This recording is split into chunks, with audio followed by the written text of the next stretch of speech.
1660s was a pivotal decade for the American colonies, a turning point for centuries.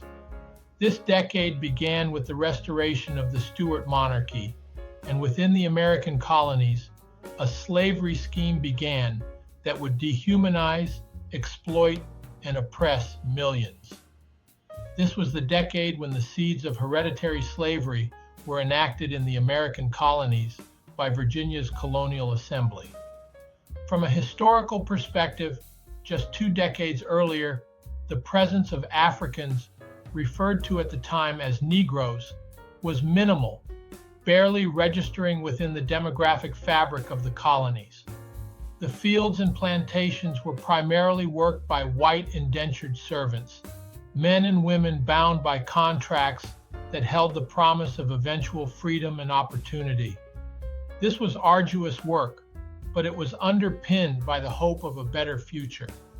By the 1660s, however, the number of Africans had increased significantly, comprising a quarter of the servant population, a proportion that appeared poised to grow even further.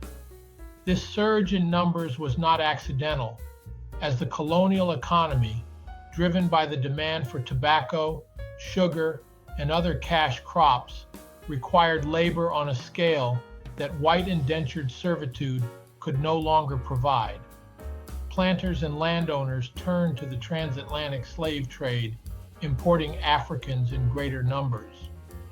These men and women, kidnapped from their homelands, stripped of their identities, and subjected to unspeakable cruelty, became an integral part of the colony's labor force.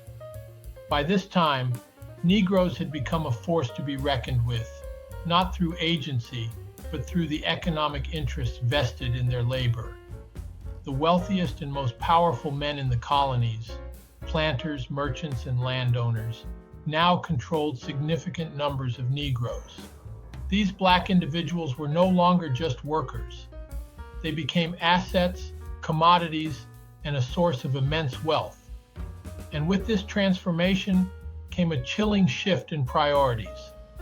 These white men began to consider not just how to manage their labor force in the present, but how to ensure its perpetuity for the future. It was in this decade that the institution of slavery began to take its most insidious form. The idea of servitude for life, once a rare and exceptional condition, became normalized for people of African descent. And more than that, it was in this decade that hereditary slavery emerged as a legal and social construct. For the first time, the status of slave was passed from parent to child, and it locked generations into bondage. This was not a system born of happenstance or necessity. It was a calculated strategy to secure the economic dominance of a few at the expense of the humanity of many. This was a lawless shift, as the colonial government officials were corrupt and were bribed to overlook English law. And they did so extralegally, relying instead on graft and racial tyranny to ensure their perpetuation. Yet their extralegal decisions made in the 1660s set in motion a legacy that shaped the moral and economic fabric of the American colonies for centuries. The planters and colonial lawmakers of this era prioritized profit over the rule of law and embedded racism and exploitation into the very foundation of American society. The 1660s marked more than just a chapter in colonial American history. It laid the foundation for a system that would persist for centuries, perpetuating profound suffering and systemic injustice.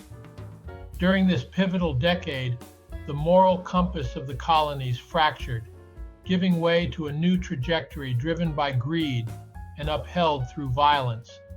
This era was not merely a turning point, but a harbinger of the enduring inequities that would define the nation's future. Please share this video and visit our website at Wells Center on American Exceptionalism and look for future videos.